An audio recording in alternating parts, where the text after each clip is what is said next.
بسم اللہ الرحمن الرحیم۔ السلام علیکم۔ غامدی سینٹر سے میں ہوں حسن الیاس۔ ہماری کوشش ہوتی ہے کہ دنیا بھر میں وہ لوگ جو معاشرے میں اصلاح، خیر، دعوت اور لوگوں کی تربیت کا کام کر رہے ہیں، اگر وہ امریکہ تشریف لائیں، ہماری خوش قسمتی ہے کہ ہمارے سینٹر بھی آئیں اور ہم ان کو مدعو کریں، ان سے پوچھیں کہ جو کچھ وہ معاشرے میں خدمات انجام دے رہے ہیں اس کو آگے پھیلانے میں ہم کیا ان کی مدد کر سکتے ہیں اور خود ان کے کام کی بھی دنیا بھر میں پذیرائی ہو، حوصلہ افزائی ہو۔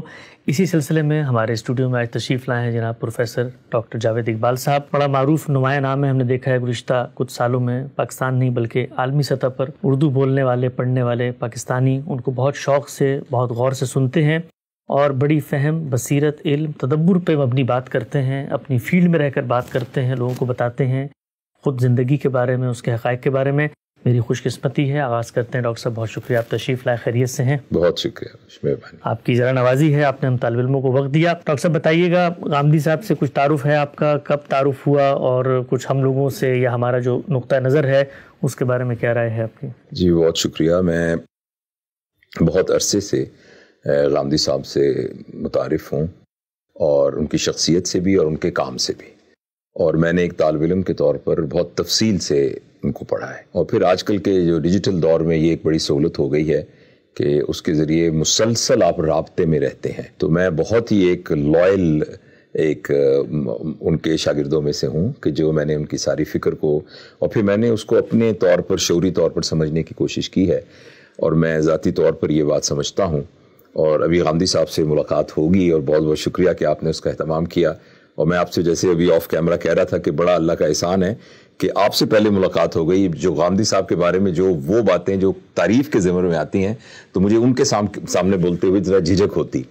تو غامدی صاحب کے بارے میں میرا ذاتی یہ خیال ہے کہ ہمارے اس دینی فکر میں شاید پچھلے دہائیوں کے اندر اگر انڈیجنس کوئی کام ہے تو وہ غامدی صاحب ان میں سے ایک ہیں، اس لیے کہ وہ کام جو تالیف کی حد تک ہے ہمارے علماء نے اس میں بہت قابل قدر کنٹریبیوشن کی ہیں، اور وہ ان کا بہت احسان ہے، اور اس کے ذریعے سے دین پھیلا ہے، لوگوں کو کی کنفیوژنز دور ہوئی ہیں۔ لیکن جو ایک اللہ تعالیٰ نے ہمیں قرآن اور سنت کے بعد ایک اجتہاد کا ایک سہولت دی اور ایک طرح کا شرف دیا، اس اجتہاد کو کس جگہ پر کیسے ایڈریس کرنا ہے، مجھے غامدی صاحب کے فکر میں سب سے نمایاں بات وہ نظر آئی۔ دیکھیے، میں کل پرسوں بھی دوستوں سے بات کر رہا تھا کہ اب خاص طور پہ ویسٹ میں رہتے ہیں، میں یورپ میں فریکوینٹلی جاتا رہتا ہوں اور مختلف اسی علمی سلسلے میں، تو جو آج کا نوجوان ہے جس کے بارے میں والدین کو یہ شکایت ہے کہ یہ بچے جو ہیں مذہب سے دور ہو گئے ہیں، تو میں ان سے یہ عرض کرتا ہوں کہ ہمارے علماء کا ہمارے پر بہت احسان ہے کہ انہوں نے ہمیں بتاتے ہیں کہ وضو کے کتنے فرض ہیں اور غسل کے کتنے فرض ہیں، تیمم کے کیا طریقہ ہے، اور اس طریقے سے کس جگہ پر آپ نے ہاتھ باندھنے ہیں، کس جگہ ہاتھ نہیں، وغیرہ وغیرہ۔ لیکن جو آج کا نوجوان ہے وہ تمام یہ باتیں گوگل سے اور ادھر سے بھی سرچ کر سکتا ہے۔ اس وقت جدید نوجوان اور خاص طور پر مغرب کی کا تعلیم یافتہ مسلمان نوجوان اور اچھا مسلمان نوجوان، یعنی باغی نہیں، اس کا پرابلم یہ ہے کہ مذہب مجھے یہ بتائے کہ ہومو سیکسویلٹی کے بارے میں مذہب کیا کہتا ہے۔ یہاں دین عالم جو علماء ہیں ان کی ذمہ داری یہ ہے کہ اب وہ اس کے لیے جو اس نبوی سوچ اور نبوی پرنسپلز کے اندر، اس امبریلا کے اندر رہتے ہوئے، قرآن اور سنت کی امبریلا میں رہتے ہوئے، اس کا ہمارے پاس کیا جواب ہے۔ گلوبل وارمنگ کے بارے میں ایک نوجوان جو دیندار نوجوان ویسٹ کا ہے وہ یہ جاننا چاہتا ہے کہ دین اس کی کیا مدد کر سکتا ہے۔ پچھلے دنوں ایک صاحب نے کہا کہ انہوں نے اسٹیم سیل سے ایک گوشت کا ٹکڑا بنا لیا ہے، اور اس کی پوری کمپوزیشن زبردست پروٹین ہے جس میں فیٹ بالکل نہیں ہے، اور وہ بہت جلدی کمرشلی اویلیبل ہو جائے گا۔ اب آج کا نوجوان یہ پوچھنا چاہے گا علماء سے، اور یہ باغی نوجوان نہیں ہے، یہ الہاد والا نوجوان نہیں، یہ کہتا ہے یہ میں گوشت بازار سے خریدنا چاہتا ہوں، اس کے اوپر بسم اللہ اللہ اکبر پڑھ کے چھری نہیں پھیری گئی، مجھے بتائیے یہ حلال ہے یا حرام؟ تو بتائیے اس میں، مثلا میں وہاں گلاسکو میں تھا تو وہاں ایک تقریب میں اسی طرح تو ایک خاتون نے پوچھا کھڑے ہو کے کہ میں آپ سے ایک سوال پوچھنا چاہتی ہوں، آپ برا تو نہیں منائیں گے؟ میں کہا میں برا اس لیے نہیں مناؤں گا کیونکہ میرے پاس یہ سہولت میسر ہے کہ اگر مجھے جواب نہ آتا ہوا تو میں کہوں گا مجھے نہیں جواب آتا، تو اس لیے میں انہوں نے کہا دیکھیں یہاں ایک نا سپرم بینک شروع ہو گئی ہے، اس میں ایک لڑکی ہے اور وہ کسی مرد سے اس کا کوئی تعلق نہیں, وہ بے حیا نہیں ہے, وہ بدکاری نہیں کرتی, لیکن وہ ماں بننا چاہتی ہے اور اس کو ایک سہولت ہے کہ سپرم بیمس کے وہ سے وہ لے سکتی ہے. تو اس نے تو کسی قسم کو کوئی گناہ ان ٹرمز میں جس کے اندر ایک بدکاری اور اس میں آتا ہو. تو اب مجھے بتائیے یہ بچہ حلال ہوگا یا حرام؟ اب یہ اتنا مشکل سوال تھا تو میں نے اس کو معذرت کی, میں کہا میں اس کو شرعی طور پر نہیں کر سکتا. لیکن یہ ہے کہ میں آپ سے یہ مثالیں, اور یہ کافی یعنی ایک جو میں نے بہت ہی ایک سوچ کے لیکن کافی سنجیدہ بات ہے اور سیریس بات ہے, یہ آپ سے اس لیے عرض کیا ہے کہ اب ہمارے نوجوان کا ہمارے دین کے کام کرنے والوں سے یہ تقاضا ہے کہ ہمیں گلوبل وارمنگ کے بارے میں بتائیے, ہمیں LGBT کے بارے میں بتائیے, ہمیں اس کے بارے میں بتائیے, یہ جو نئے نئے اور آرٹیفیشل انٹیلیجنس کے بارے میں بتائیے, ہمیں اس طریقے سے بتائیے. اچھا مریخ پہ ہم چلے جائیں گے تو نماز کیسے پڑھیں گے, ہم یہ بتائیے میں وہاں جا کے. تو اس میں سمجھتا ہوں کہ غامدی صاحب نے میرے نزدیک یہ وہ شخصیت ہے کہ جن کی طرف دیکھا جا سکتا ہے کہ ان سوالوں کا اگر وہ 100% ایگزیکٹ جواب نہ بھی دیں تو یہ وہ اس راستے کا تعین کرنے کی اللہ تعالیٰ نے ان کو توفیق دی ہے کہ جس راستے پہ چل کے یعنی نبی کریم صلی اللہ علیہ وسلم کے اسوہ کی روشنی میں اجتہادی طور پر کیا چیز جو شرعی ہو وہ کی جا سکتی ہے. تو میرا تاثر ہے ان کے بارے میں, اور میں اسی لیے بہت ایکسائٹڈ تھا ان سے ملنے کے لیے اور ان سے بات کرنے کے لیے. ڈاکٹر صاحب بالکل بڑی اہم بات آپ نے کی ہے کہ اللہ کا جو دین ہے اس کو اپنے عہد سے تک آپ ریلیٹ نہیں کریں گے اور اس کی جو افادیت آپ کے عملی مسائل میں ہے اس کو ثابت نہیں کریں گے تو وہ دین محض ایک فلسفہ, ایک قصہ تو بن کے رہ جائے گا, لیکن وہ آپ کی زندگی کا نظریہ اور آدرش نہیں بنے گا. چند اور پہلو میں ڈاکٹر صاحب سے پوچھنا چاہتا ہوں. آپ خود جو خدمت انجام دے رہے ہیں, ہم یہ دیکھتے ہیں دنیا بھر میں لاکھوں نہیں کروڑوں لوگ اب آپ کو سنتے ہیں, اور اس میں جو میں نے ایک چیز نمایاں دیکھی وہ یہ تھی کہ رواداری, تحمل اور اختلاف کو کرنے کے آداب اور اختلاف میں جینے کا قرینہ پیدا کرنا. آپ نے ابھی ایک بات فرمائی کہ آپ غامدی صاحب سے متاثر ہیں.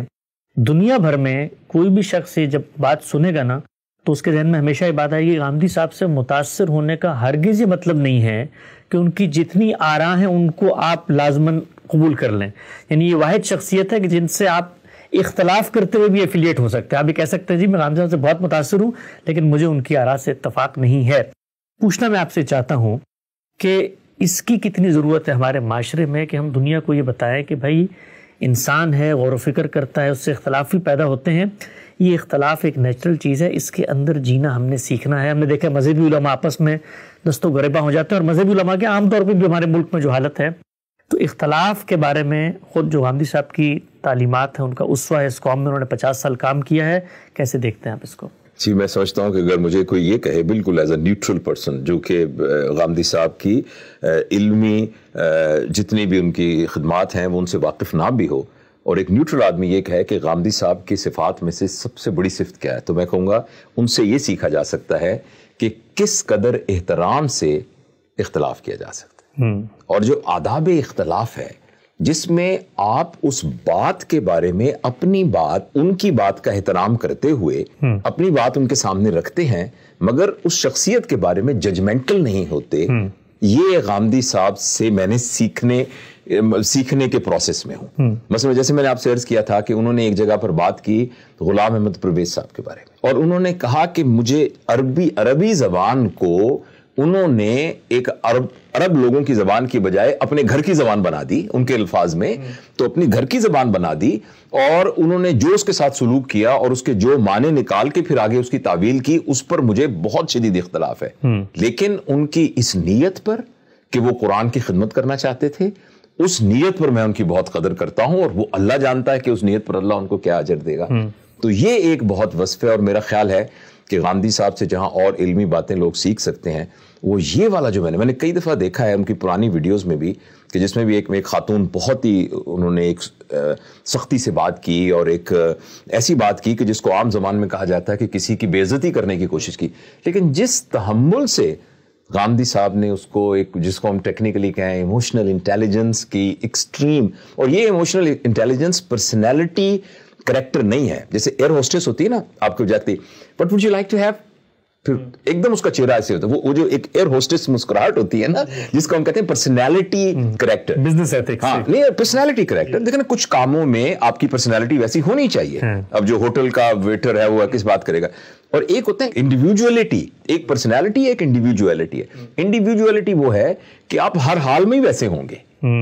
تو یہ کہ جو غامدی صاحب کے جو ان کی جو سارے سلسلے میں میرے خیال میں یہ تمام چیزیں ان کو میں چونکہ ڈاکٹر وہی ٹرم, ان کے نیورون کا حصہ بن چکی ہیں, ان کے مزاج کا حصہ بن چکی ہیں, ان کی ایک طبیعت کا ایک سرشت بن چکی ہے. تو اللہ تعالیٰ ان کی زندگی میں برکت دے. اور اگین جیسے آپ نے کہا کہ دنیا میں بہت سارے ایسے لوگ ہوں گے جو غامدی صاحب کی کئی باتوں سے اختلاف کریں گے. مثلا اس دن میں سن رہا تھا تو ایک دم میرے تو پاؤں سے زمین نکل گئی یہ سنتے ہی. میں بتاؤں گا وہ بات کیا تھی. جیسے میری نانی ماں کہا کرتی تھی کہ اگر نمک زمین پہ گر گیا نا تو تمہیں قیامت والے دن آنکھوں سے اٹھانا پڑے گا. اچھا مجھے معلوم ہے ایسا نہیں ہے, لیکن ابھی بھی اگر نمک گرا ہو تو میں اتنا پری کنڈیشنڈ ہوں کہ مجھے لگتا ہے مجھے نہ. تو انہوں نے یہ کہا کہ جو غار ہرا کا قصہ ہے تو یہ تو قصہ بنا ہوا ہے, اس طرح کا تو کوئی قصہ ہوا ہی نہیں. تو ایک دم میرا وہ نمک والی حالت ہو گئی.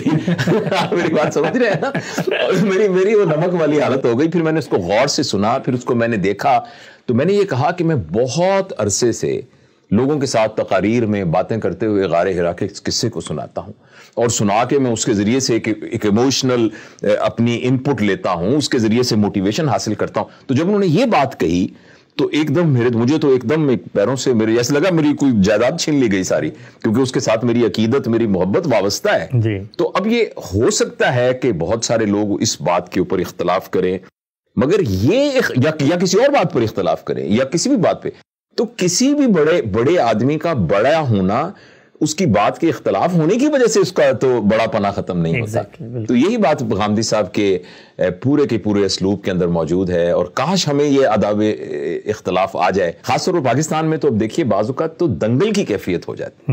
اور میں نے ایک دفعہ ایک تقریب میں مجھے کہا, میں نے کہا جتنے ہمارے بڑے لوگ ہیں یہ کور ویلیوز کے اوپر جو چیزیں ہم میں یکساں ہیں سب لوگوں میں, اس پر بات کریں. یہ اپنی انرجیز کو ہاریزونٹلی کیوں ویسٹ کر رہے ہیں؟ دیکھیں نا, انرجیز جب ہاریزونٹلی ہوتی ہیں تو وہ ایک دوسرے کو انڈو کر دیتی ہیں. یہ 50 ہے, یہ 40 ہے, تو 10 والا جیت تو جائے گا, مگر پہلے اس کے پاس 50 تھی انرجی.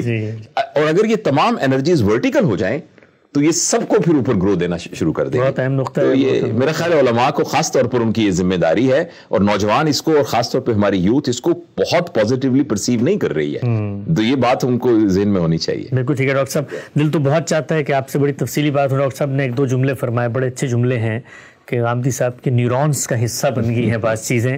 اور مجھ سے بھی لوگ پوچھتے ہیں ڈاکٹر صاحب, مجھے اب ان کے ساتھ کوئی 10-15 سال کی شب روز رفاقت ہو گئی ہے, تو لوگ عام طور پہ پوچھتے ہیں بھائی یہ بڑے لوگ جو ہوتے ہیں ان کے ساتھ آپ رہتے ہیں تو ان کے یہاں تو کوئی بڑے کرامات کا ظہور ہوتا ہوگا, تو آپ غامدی صاحب کے ساتھ رہے تو کیا چیز آپ نے دیکھی؟ تو میں ہمیشہ کہتا ہوں کہ میں نے 2 چیزیں محسوس کی ہیں. ایک تو یہ ہے کہ اس آدمی کی اتنی بڑے علم اور اتنا پس منظر رکھنے والا شخص ان کی مجلس میں جب کوئی بیٹھتا ہے تو اپنے آپ کو چھوٹا محسوس نہیں کرتا. یہ ایک بہت بڑی کوالٹی ہے.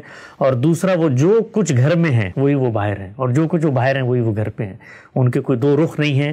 اور یہ بڑا اہم سبق ہے کہ اگر ہمیں اللہ کے دین کی حقیقی معرفت حاصل کرنی ہے تو اپنے آپ کو ایسا بنائیں جو خود رسالت مآب صلی اللہ علیہ وسلم نے بتایا. حدیث جبریل میں بھی آتا ہے کہ ہمارے دل میں یہ اندیشہ ہو کہ اللہ ہمیں دیکھ رہا ہے, اور اگر یہ بات نہیں آتی تو کم سے کم یہ ہو کہ ہم تو اللہ کو دیکھ رہے ہیں.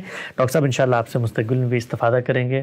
ہمیں غامدی صاحب سے ان کو ملانے کے لیے لے کے بھی جانا ہے, وقت کی بھی کمی ہے, ورنہ بہت ساری باتیں تھی جو ہوتی. آپ کی آمد کا شکریہ. جزاک اللہ.